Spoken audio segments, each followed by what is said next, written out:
क्या 18 जून से 19 अगस्त 2026 के बीच गोल्ड, सिल्वर, ग्रेन्स और एडिबल ऑयल्स में बड़ी तेजी आ सकती है? क्या आने वाले 2 महीनों में महंगाई फिर से चर्चा का विषय बनने वाली है? और सबसे रोचक बात, लगभग 1500 वर्ष पहले आचार्य वारामीर ने एक ऐसा ज्योतिषीय फॉर्मूला दिया था जो सीधे कमोडिटी मार्केट, गोल्ड, सिल्वर और दैनिक उपयोग की वस्तुओं से जुड़ा हुआ है। तो आने वाले 2 महीने ट्रेडर्स, इन्वेस्टर्स, फार्मर्स और कमोडिटी पार्टिसिपेंट्स सभी के लिए अत्यंत महत्वपूर्ण साबित हो सकता है। आइए समझते हैं गुरु के पुष्य नक्षत्र गोचर का फाइनेंशियल आउटलुक।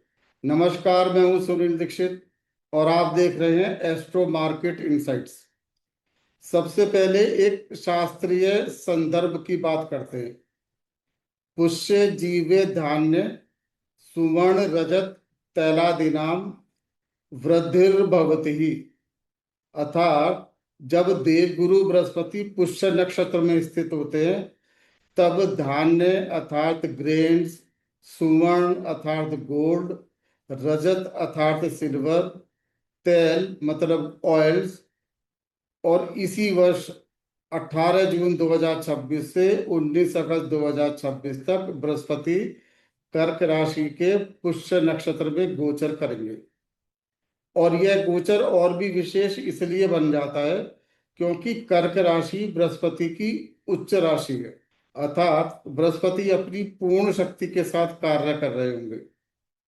यह केवल एक सामान्य नक्षत्र परिवर्तन नहीं है, यह एक ऐसा गोचर है जिसमें धन, समृद्धि, आर्थिक विस्तार और डिमांड के कारक बृहस्पति अपनी उच्च राशि कर्क में स्थित होकर पुष्य नक्षत्र की शक्तियों को सक्रिय कर दे।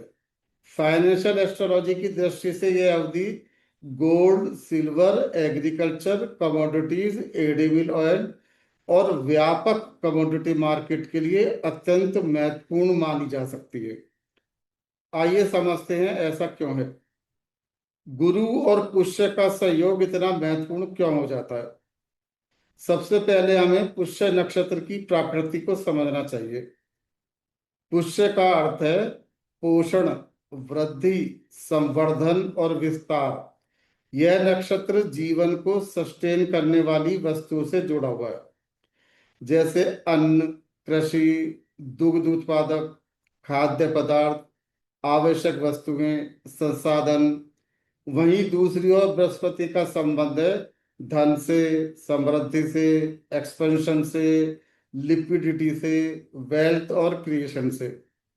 जब एक्सपेंशन का ग्रह जुपिटर ग्रोथ और नॉरिशमेंट के नक्षत्र पुष्य में प्रवेश करता है तब डिमांड साइड मजबूत होने लगती है।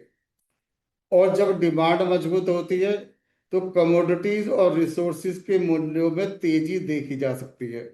इसी कारण प्राचीन ज्योतिषियों ने इस गोचर को कमोडिटी स्ट्रेंथ का संकेत माना है। सबसे पहले बात करते हैं एग्रीकल्चर सेक्टर की। शास्त्रीय ग्रंथों में सबसे पहले धान्य का उल्लेख मिलता है, यानी गेहूं, चावल, दालें, मक्का, जौ, तिलहन और अन्य एग्रीकल्चरल कमोडिटीज। पुष्य नक्षत्र का सीधा संबंध पोषण और कृषि से है, इसलिए इस अवधि में एग्रो सेक्टर विशेष रूप से सक्रिय रह सकता है। यदि मानसून सहयोगी रहता है तो कृषि गतिविधियों में वृद्धि देखने को मिल सकती है। लेकिन यहाँ एक महत्वपूर्ण बात को समझिए, कई बार कीमतें केवल सप्लाई की कमी से नहीं बढ़ती, डिमांड एक्सपेंशन भी तेजी का बड़ा कारण बनता है। और गुरु का पोष्य में गोचर अक्सर इसी डिमांड एक्सपेंशन की ओर संकेत करता है। इसलिए एग्रीकल्चर कमोडिटीज में स्ट्रेंथ देखने को मिल सकती है। अब बात करते हैं गोल्ड और सिल्वर की। फाइनेंशियल एस्ट्रोलॉजी में बृहस्पति को वेल्थ एक्सपेंशन का ग्रह माना जाता है और कर्क राशि बृहस्पति की उच्च राशि है, अर्थात इस समय बृहस्पति अपनी सर्वोत्तम शक्ति में कार्य कर रहे होंगे। इतिहास हमें बताता है जब इन्फ्लेशन एक्सपेक्टेशंस बढ़ती हैं या आर्थिक अनिश्चितता बढ़ती है तब निवेशक वेल्थ प्रोटेक्शन एसेट्स की ओर आकर्षित होते हैं, और इसमें सबसे प्रमुख है गोल्ड और सिल्वर।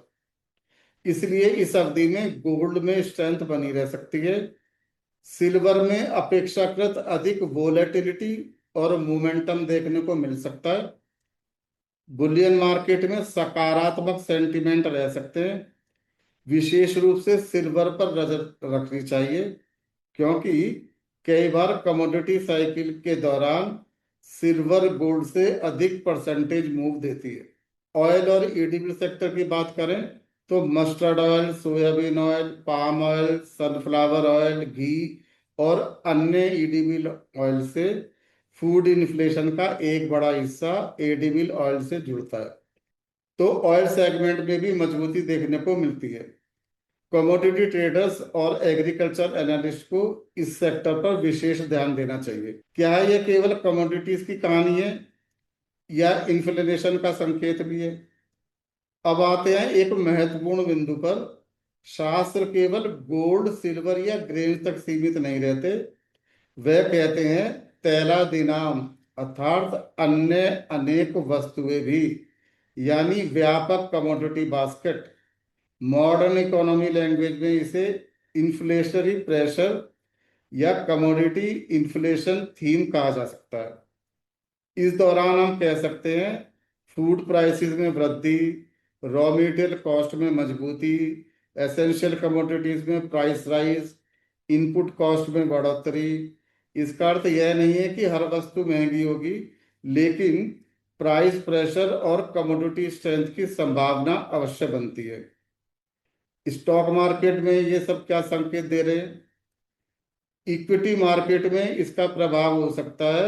यदि कमोडिटी प्राइस और डिमांड दोनों मजबूत होती हैं तो कुछ सेक्टर्स को सीधा लाभ मिल सकता है, जैसे agriculture sector, fertiliser companies, food processing industry, FMCG sector, dairy business, jewellery sector, gold, financial companies, commodity linked business.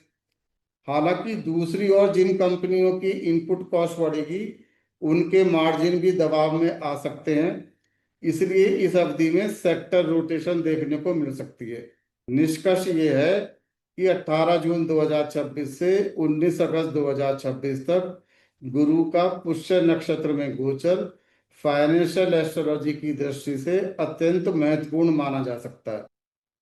इस दौरान ग्रेन्स में स्ट्रेंथ, गोल्ड और सिल्वर में तेजी, ऑयल में वृद्धि, एग्रीकल्चर सेक्टर्स में सक्रियता, कमोडिटी मार्केट में मजबूती और इन्फ्लेशनरी ट्रेंड्स देखने को मिल सकते हैं।